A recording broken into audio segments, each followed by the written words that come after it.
First of all, welcome back to Fight Island. At this point, I'm sure you've done a lot of media. Are you tired of journalists and fans asking how you're feeling after your COVID? Feels good, brother. Feels nice, amazing. Be here in UFC and fight, and I enjoy with everything with here. Like speak with you, speak with people. Nice, like that. Your first three fights were so close, back to back to back. Has it been difficult mentally just to have to just be forced to sit and watch other people fight and lose out on these, like the Leon Edward fight and all these other opportunities you had because of your health and it was out of your control? Yeah, it was hard. Always been hard. I fight only 4 or 5 years in MMA. Before that, I was watching the fights. That time was also hard. I want to fight always in the UFC. Now I'm here and fight this Saturday, and I'm hungry, more hungry than been because I was outside, out my meat 1 year. Your opponent, Li Jingliang, did you know much about him before you were offered the fight? Actually, no. I didn't know this guy was in the UFC as well. And when I hear his first name, I'm like, what? Li Jingliang. I can't speak his name as well. Jingliang, yeah, something like that. Have you watched any of his fights since you got the fight, or are you just focusing on what I he was doing? see his highlights and his highlight against Neil Magny. He lose fight against him, something like that. I doesn't like to rewatch my opponents. I'm more focused on what I'm gonna do. I don't think about my fighters, opponents. Like last time, I did go in and smash this guy. Don't get the punch. If you focus on what he's gonna do something. But if you focus on what you're gonna do everything with him. Did it matter who they offered? You just wanted to fight. It just happened to be him, and he's ranked, so you said yes. Of course, of course. For me, it doesn't matter who I ranked or no ranked, and I accept everything. Then this is going to be technically your first fight in the UFC with fans. Your first three fights were kind of in a bubble. Are you looking forward to having the full UFC Fight Week experience finally? For me, it doesn't matter actually. It's fans, no fans. Cage is cage. For me, there inside, I feel at home. I'm happy, enjoy. Yeah. Khamzat, are you officially a welterweight now? No more middleweight? I give my word to my coach. We'll focus on 170 now and take this belt. And after that, we'll jump up and smash somebody there. Why did you think it was important to focus on welterweight for the future? For me, actually, it doesn't matter. It's a question to my coach. And he said, if you still want to work with me, you have to listen to me and we have to work like team and family. Did you ask him why? No, I never asked him why. He just tell me do some things and go and do. I believe him and he believed me. Before you got sick, you were fighting all the time, like once every month. Do you plan on fighting that regularly again now that you're back? I hope so. And how many is possible? Fight to next year and maybe this year. It's up to UFC. Yeah. You were scheduled to fight Leon Edwards, who's up very, very highly ranked. After this fight, do you want to fight someone similar to him, someone at the very top of the division, or are you happy to take your time? I hope so, but I don't think these guys want to fight with me after this fight. They're going to start to be scared again, like complain, he didn't fight somebody good guy, blah, blah, blah, some things like that. Yeah, we'll see what's happened after this fight. Who do you think is going to win between Leon Edwards and Jorge Masvidal? I think it will be decision. I don't know, it's 3 rounds or Yes, 4? Yeah, it will be decision, I think. For Leon? Yeah. And what about Kamaru versus Colby? I think Kamaru actually, and it maybe will be decision if nobody get injured in the fight. Nothing special with these guys. Yeah, a wrestler and a little bit stand up. Yeah. So if those 2 fights are decisions, how does your fight end on Saturday? And I eat him up like I do always. 9 fights, 9 finishes. Welcome back. Thank you. Hello, Khamzat. So first question is, you said that you didn't even know about Lee being in the UFC before this fight, but after watching his highlights and getting prepared for this fight, do you think this is the biggest challenge yet in the UFC? No, I don't think so, bro. Now, before I fight, last time I fight Jared Mercer, they say people like, he have most submissions in the game, just, and always people gonna talk, somebody is better than me, and I'm not why I'm gonna go take his head, yeah. Okay, and of course, except getting healthier during this time when you were off, did you focus on some particular aspects of your game when you were developing as a fighter? My game is go and kill, take his heart, nothing more. Okay, and did you regret that you missed the chance to fight Leon Edwards when you see that he's high in the game, and maybe you will just skip into this title contention right away if you fought him? Of course, I will be happy if they will give me somebody like that. But I think if we win this fight, he's supposed to fight for the title. How many win streak he have? 10, I don't know, 10, 9. And I respect that. And win this fight, I have to win also 1, 2, 3 fights more before the title. I doesn't want to jump out the guys and let people talk like this is disrespect and like this thing. I want to show who I am. I'm going to beat all the guys and top 10 fighters, and I'm going to become champion. Okay, and the media and the fans know you well, that you are a brush fighter. You talk a lot, but you just mentioned... I don't talk a lot. You talk a lot, brother. Okay, my question is... People ask me, I answer. This is not talk a lot. If you ask me, I answer. That's why my people think I talk a lot. If somebody asks me something, I always answer. I have to. Really, why you ask me something?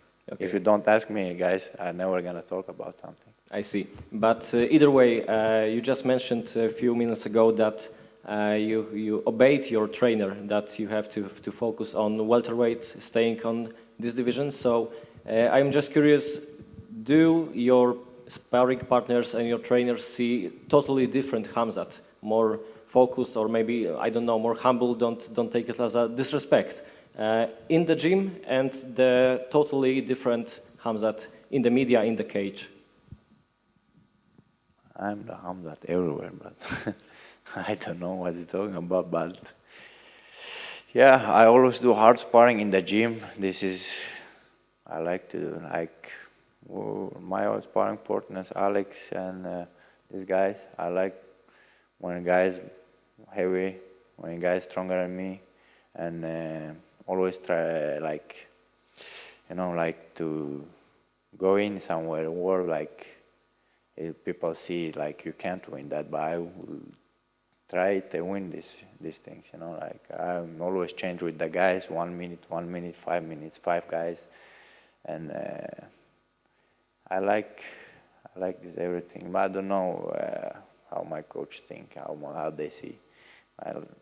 That's why I know I'm warrior. I come here to kill everyone. Okay, thank you. Khamzat, the fans here in Abu Dhabi are incredibly excited that your return is happening here. What can they look forward to on Saturday night? Just tell them, brother, kill. Yeah. Eat him up. Get some meat and maybe 50 G's, we'll see. You've mentioned there some higher ranked fighters potentially avoiding a fight with you. What respect have you got for Lee for taking this fight? I respect all my opponents. From doesn't matter. Just they take fight is respect for him. Because I am who was in UFC 9 fights, 9 finishes, 9 stoppages. Nobody. And he take fight with me. Miss 11 ranked. I don't know I'm ranked or not. And he take this fight and big respect for him. Thanks. Приветствую, Хамзат. Ассаламу алейкум. Алейкум салам. Твой оппонент Ли Jingliang, он никогда не проигрывал нокаутом. Первое, как ты оцениваешь ее подбородок? И второе, как ты оцениваешь свои шансы на то, что ты сможешь его уронить? Ну, я ронял тех, кто не падали раньше. Это ничего такого нового там нет. Я дрался с 4 или с 5 парнями, у которых 0 был поражений. Я их ронял, удушающий делал, избивал. То же самое сделаю с ним. То есть нам стоит ожидать либо удушающих приемов в твоем исполнении или нокаут. Я не знаю, что ожидать. Выйду, буду бить его. Может, головой вырублю его, не знаю. Что. Как Келлен Холланд вырубился, знаешь.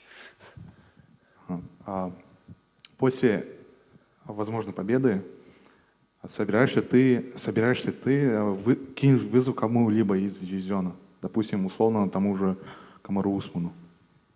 Я тут, я уже тут, и это вызов для всех. Я же говорю, 10, топ-10 со всеми подряд. Без разницы. Даже если он не в топе, мне если честно, пофиг. Я просто хочу драться и зарабатывать свои бабки и жить счастливо. Сделать свою маму счастливее. Желаю удачи. Спасибо большое. Yeah, based on your history, can you understand when people don't want to get vaccinated? I'm not vaccinated, but I have to do that when I'm going back in Sweden. My brother did vaccinated, and a lot of guys I know did vaccinated. For me, it doesn't matter if it's good things to be healthy. Why not? Хамзат, приветствую. Вадим Тихомиров, matchtv.ru. Ты изначально говорил, что можешь драться каждый месяц, и действительно дрался часто, потом пришлось пропустить год. Просто интересно, ты как религиозный, как верующий человек, считаешь ли, что это такой был знак свыше, может быть, и изменил ли вообще, ну, грубо говоря, там, подход к тому, что говоришь после этого? Просто как ты сам это воспринял? Нет, конечно, зачем извиняться? Я тот же Хамзат, который я был. Это бои. По религии, если мы будем говорить, тут мне нельзя даже находиться. Религиозность и бои связывать я не собираюсь. Это мордобой, если честно сказать. Я кого-то избиваю, может, его мама смотрит, это для меня харам. Его мама или брат, сестра, кто-то плачет из-за этого. Но, к сожалению, жизнь такая. Надо кого-то бить, чтобы зарабатывать и жить. Ты не дрался целый год, опять же, не было в какой-то момент ощущения, что финансово стало тяжелее? То есть, грубо говоря, ты привыкаешь к одному объему дохода и потом год без дохода. Вот сейчас, насколько ты себя там финансово чувствуешь стабильно? Если честно, мне без разницы. Если мама есть, кушает, мама где-то живет в хорошем жилье, мне без разницы, где я живу. Я иногда живу в зале, иногда живу в отеле. У меня даже в своей квартире ничего нет своего. Но люди думают, что я такой-то богатым стал. Пацан богатенький, там уже осознался туда-сюда. Те, которые люди подарили подарки, там часы все такие остались, но с деньгами я не такой богатый парень. Я богат душой. Твой брат мне в интервью говорил после 2 твоих боев, что у тебя нет машины своей в Швеции, потом тебе дарили машину, потом она разбилась в итоге. Какая ее сейчас судьба и есть ли у тебя свой транспорт в Швеции? Да, мне дарили машину, до сих пор есть, но она разбитая. Брат одолжил, куда-то отвез, я ее не видел. Я на нее катался 1-2 раза, потом брат забрал. И его друг разбил ее, что-то такое. 2 вопроса буквально. Вы в Чеченской Республике пересекались с Артуром Битырбиевым, довольно жестким парнем из Хасавюрта, ну, чеченцем. Не спарринговали ли вы с ним по правилам бокса, хотя бы там легко или каким-то образом? Да, не, по правилам бокса он мне башку снесет. Мы по правилам ММА. Хотел бы спарринг сделать. А он сам хочет в ММА? Тебе было бы интересно проконсультировать его, помочь ему? Если он хочет в ММА, конечно, я помогу ему, буду рад, но я не думаю, я не советую ему сюда приходить. Тут это вообще совсем другой бокс, красивый вид спорта и хорошо зарабатывают парни. Лучше там остается, и он непобежденный, и все нокауты. Молодец парень. И вот 2 года назад здесь на турнире на бою Хабиба присутствовал глава Чеченской Республики. Прилетит ли он в этот раз? Обсуждали ли вы это с ним? Я надеюсь, у него много дела, и посмотрим, что как получится.